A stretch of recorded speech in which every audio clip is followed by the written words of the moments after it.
어느 작은 교회에서 이 찬양 인도로 열심히 섬기던 한 청년이 있었어요. 그 청년은 열정과 사명감으로 최선을 다해서 섬겼지만 여전히 부족한 자신의 실력에 열등감을 느끼고 불안해했습니다.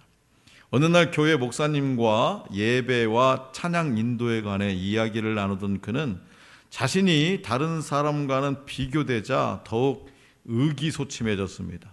그러니까 열심은 있지만 열매를 맺지 못한다고 생각하면서 자기 자신에게 크게 실망했대요.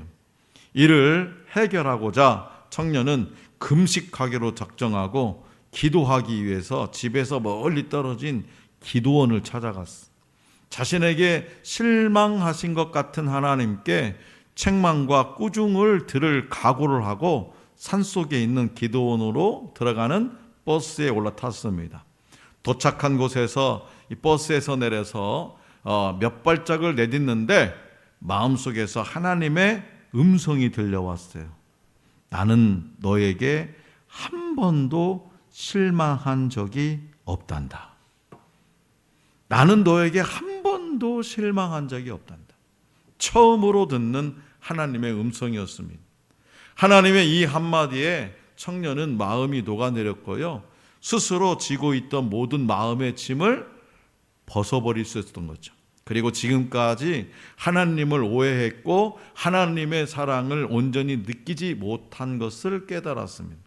그는 자신을 바라보시는 하나님의 마음과 사랑을 깊이 체험한 후에 남은 시간 동안 마음껏 기도원에서 하나님을 찬양하고 돌아왔대요. 이처럼 하나님은 우리의 시선과 나의 시선과 다른 시선으로 나를 바라보실 때가 많습니다.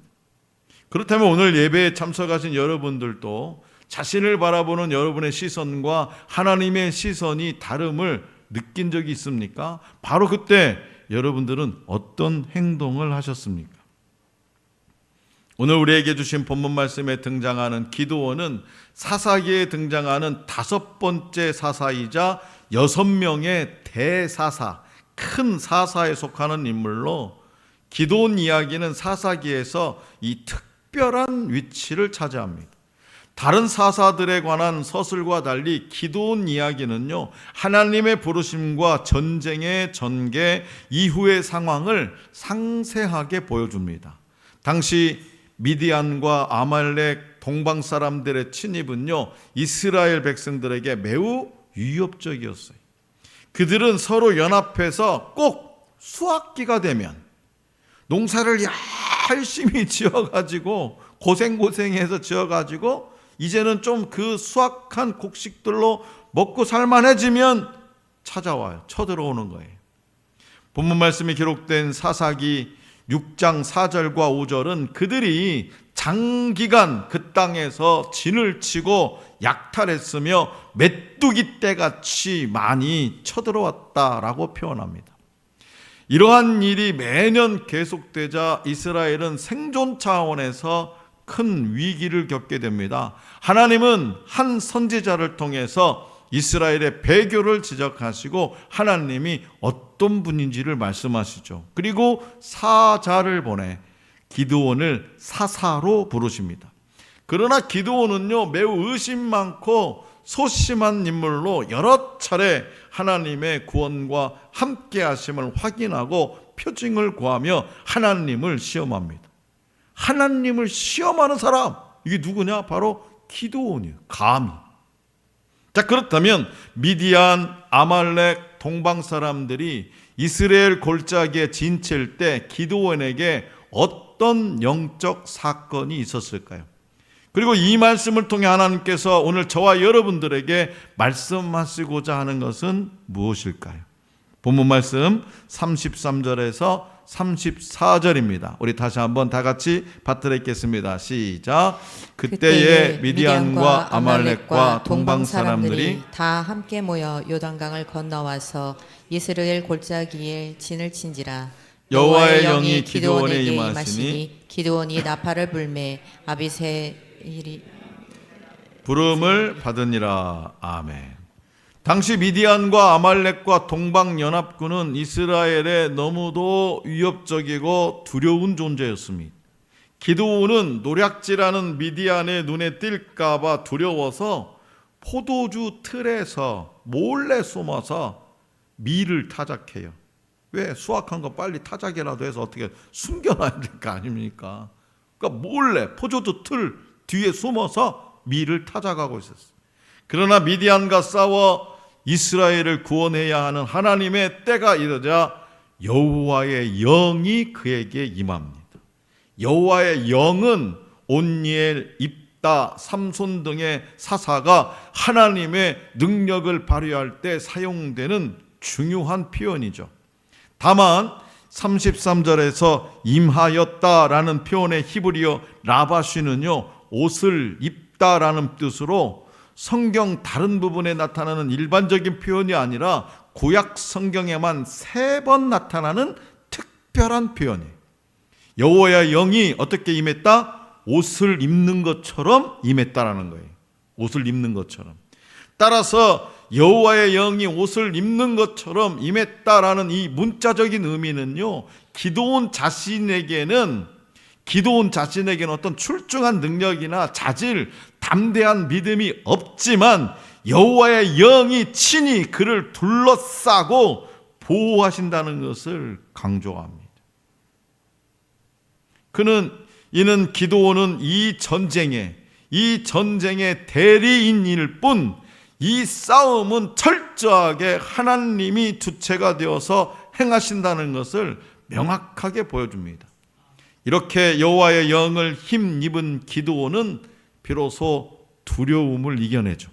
그리고 그의 집안 아비에셀을 향해서 나팔을 불어서 군대를 소집합니다.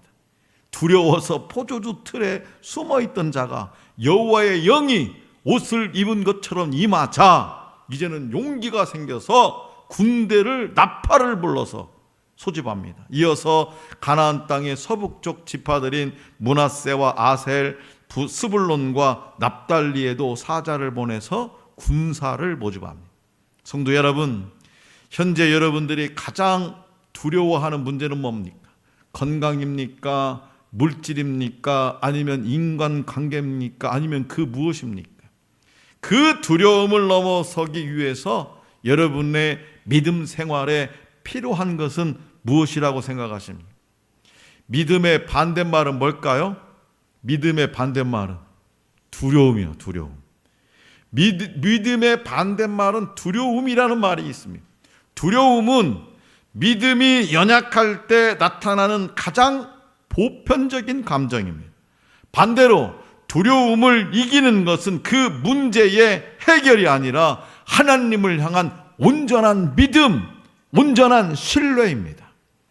앞에서 전해 드렸듯이 기드온은 매우 소심하고 두려움이 많은 사람이었습니다. 어쩌면 오늘 나의 모습과도 같을지도 몰라요. 그런 그가 이스라엘을 향해서 나팔을 불고 싸움을 준비할 수 있는 것은 다름 아닌 여호와의 영이 그에게 임했기 때문에, 여호와의 영이 그를 감싸고 두를 때 그는 자신도 모르게 하나님의 전능하심을 선포하며 세상 앞에 설 수 있는 용사가 되었습니다. 그렇다면 우리 삶에 두려움과 염려가 찾아올 때 가장 먼저 점검해야 하는 건 뭐냐? 그것은 바로 우리의 믿음이 하나님의 영으로 무장되어 있는가 하는 거예요. 우리의 믿음이 하나님의 영으로 무장되어 있는가? 모든 상황을 주목하시는 하나님은 우리가 그 상황에서 하나님의 백성으로서 확신을 가지고 반응하기를 원하십니다. 여러분의 문제 앞에 확신을 가지고 하나님의 백성으로서 당당하게 용기 있게 나서고 있냐? 아니면 에고 그러고 있느냐? 찌질이처럼 살아가고 있느냐? 그리고 그 전쟁은 하나님께 속한 것임을 말씀하시면서 우리가 하나님을 확신하게 바라볼 수 있도록 성령으로 친히 옷 입혀 주십니다. 하나님의 영이 임할 때 기드온도 이스라엘 백성도 새로워질 수 있었습니다. 그렇기 때문에 저와 여러분들이 구원받고 하나님의 백성으로 새롭게 되는 것도 성령의 임재로부터 시작된다는 것을 기억하시기 바랍니다. 더욱 성령의 인도하심을 따라서 하나님의 구원 역사를 감당하는 우리 모두가 될 수 있기를 원합니다. 이스라엘이 올라와서 기드온을 영접했지만 기드온은 여전히 불안했어요. 이스라엘 군대가 다 모여들었어요. 나팔 불고 또 사자들을 보내서 군대를 모집하니까 기드온 앞으로 수많은 군세가 모집됐어요. 그럼 어떻게 돼요? 더 힘이 넘쳐나야 될 거 아닙니까? 이제 용기 100배. 그런데 기드온은 여전히 불안해요. 여전히. 하나님의 사자와 만난 사건도 하나님의 명령에 순종해서 우상을 파괴한 일도 그가 확신을 갖기에 부족했어요. 열심히 새벽기도 나오고 열심히 찬송 부르고 열심히 전도하고 그런데도 불구하고 조그마한 그 문제가 닥치니까 피그르르 아이고 못 살겠네. 하나님 왜 나를 이렇게 살게 하십니까 도대체. 원망하고 원통 불평하고. 그는 지도자 자리에 올랐고 사사로서 하나님과 소통할 수 있었지만 여전히 소심했습니다. 그래서 그는 상당히 주술적인 방법을 사용해서 확신을 얻고자 하나님께 또 요청해요. 자, 그렇다면 기드온이 하나님께 요청한 두 가지 시험은 뭐냐? 이를 통해서 그는 무엇을 알고자 했을까요?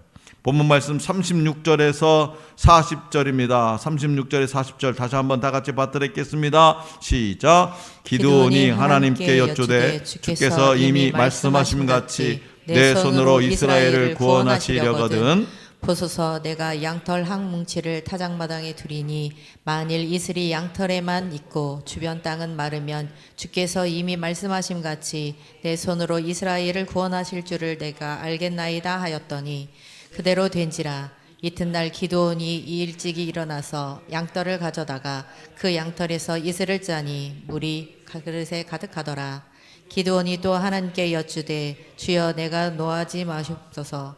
내가 이번만 말하리이다. 구하옵나니 내게 이번만 양털로 시험하게 하소서. 원하건대 양털만 마르고 그 주변 땅에는 다 이슬이 있게 하옵소서 하였더니 아멘.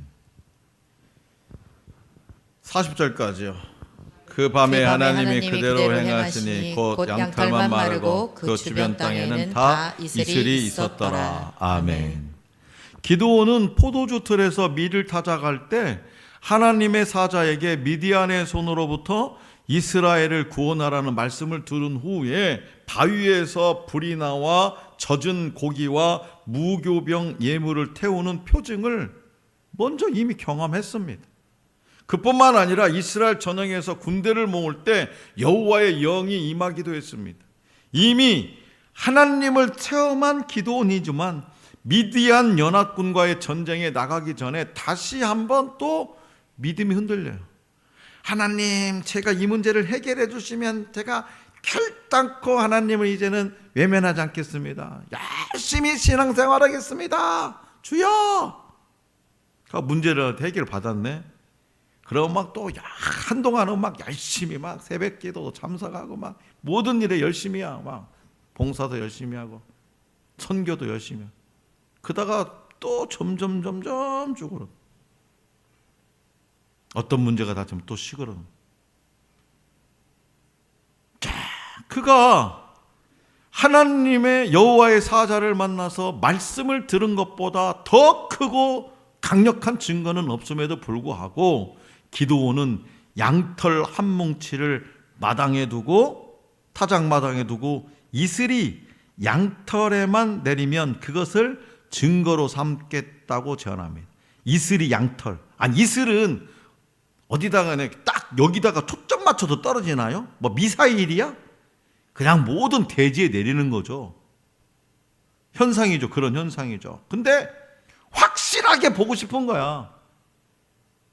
두려우니까, 의심이 많으니까 확실한 증거를.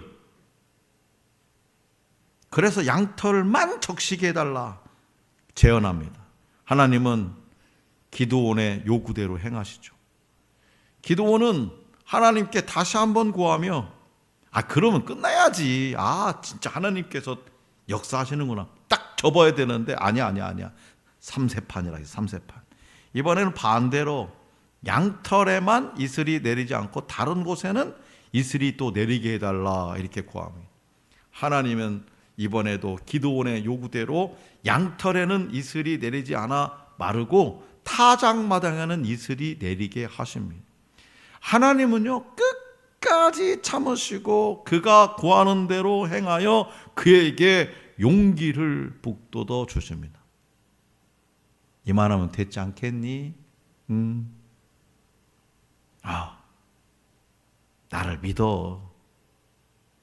내가 함께 할 거야. 내가 이 전쟁의 주인이 될 거야. 염려 마라. 하나님은 진짜 속도 없으시.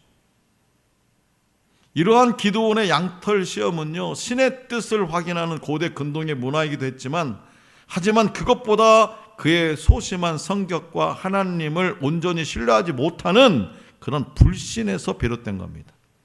불신과 시험 요구는 하나님의 관점에서 무례한 행동이죠. 기드온도 그것을 너무나 잘 알고 있기 때문에 그래도 일면에 양심은 있어서 39절에서 뭐라고 합니까? 주여 내게 노하지 마옵소서. 내가 이번만 말하리이다 라고 간청해요. 이번만.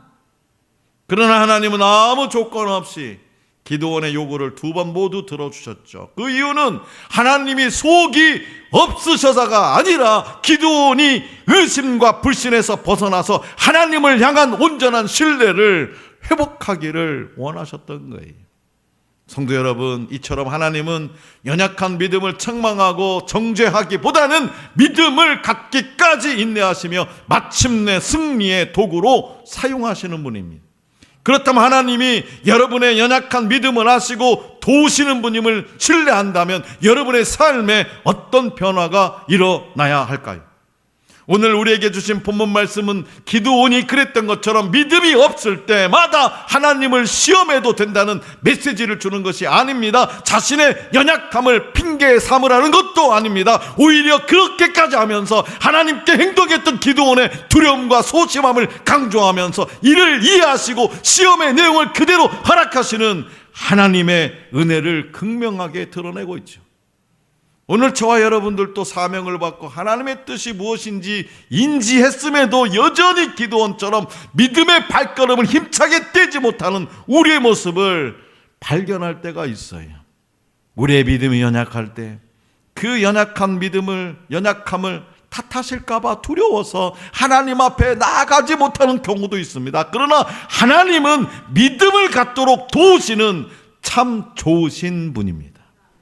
하나님은 약함을 통해서 세상의 강함을 이기게 하셔서 세상이 하나님의 능력을 알게 하시는 분이에요. 우리는 연약한 자들입니다. 그런 우리를 통해서 하나님은 세상에 당신의 능력을 보이시기를 원하십니다. 할 수 있거든이 무슨 말이냐? 믿는 자에게는 능히 하지 못할 일이 없느니라. 귀신 들린 아들을 예수님께 데려와 나와서 믿음 없음을 지적받았을 때 주여 나의 믿음 없는 것을 도와주옵소서, 나의 믿음 없는 것을 도와주옵소서라고 외쳤던 그 아버지처럼 믿음을 갖도록 도우시는 하나님 앞에 언제나 단대히 나오기를 원하시는 분, 그 하나님이 저와 여러분들의 하나님이십니다. 저와 여러분들의 아버지이십니다. 허드슨 테일러 선교사가 중국에 선교 책임자로 갔을 때의 일입니다. 그는 떠나기 전에 선교사가 되려는 사람들을 면접했대요. 어떤 봉사단체의 자원자들을 만났을 때 그는 그들에게 질문했습니다. 당신들은 왜 해외 선교를 하기 원합니까? 그리스도께서 우리에게 전 세계의 모든 사람에게 복음을 전하라고 명령하셨기 때문에 저는 그곳에 가기를 원합니다. 수백만의 사람들이 그리스도를 모른 채 타락해가는 것이 안타까워서 저는 자원했습니다. 사람들이 저마다 각각 그럴싸한 대답을 합니다. 그때 테일러 선교사는 이렇게 말해요. 당신들이 품고 있는 동기는 매우 좋습니다. 그러나 앞으로 닥쳐올 수많은 시험과 시련 그리고 고생 속에서 심지어 죽음의 순간에 당면했을 때 당신이 품은 동기가 우리를 구해 줄 수는 없습니다. 시험과 시련에서 우리를 구해 줄 수 있는 것은 단 한 가지뿐입니다.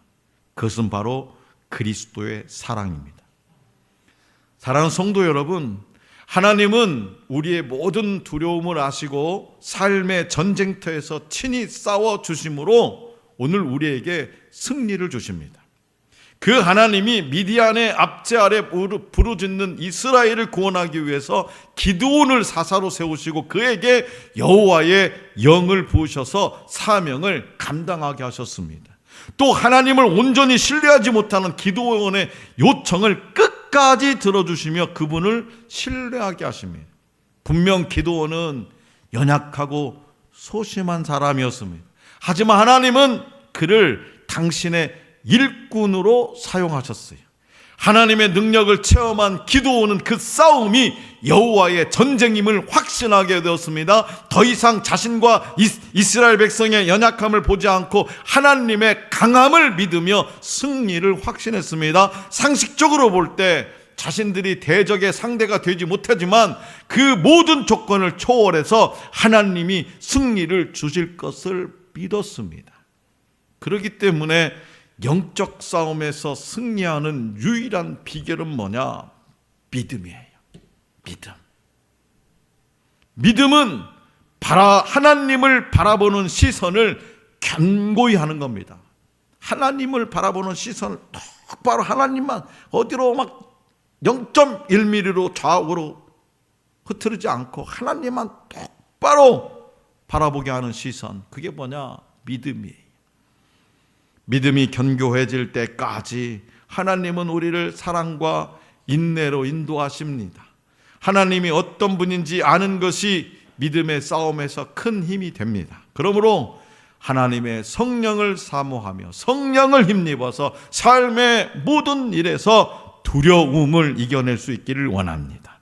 믿음이 연약할 때 믿음이 견고해지도록 도우시는 하나님을 온전히 신뢰하며 살아가는 우리 모두가 될 수 있기를 간절히 기원합니다.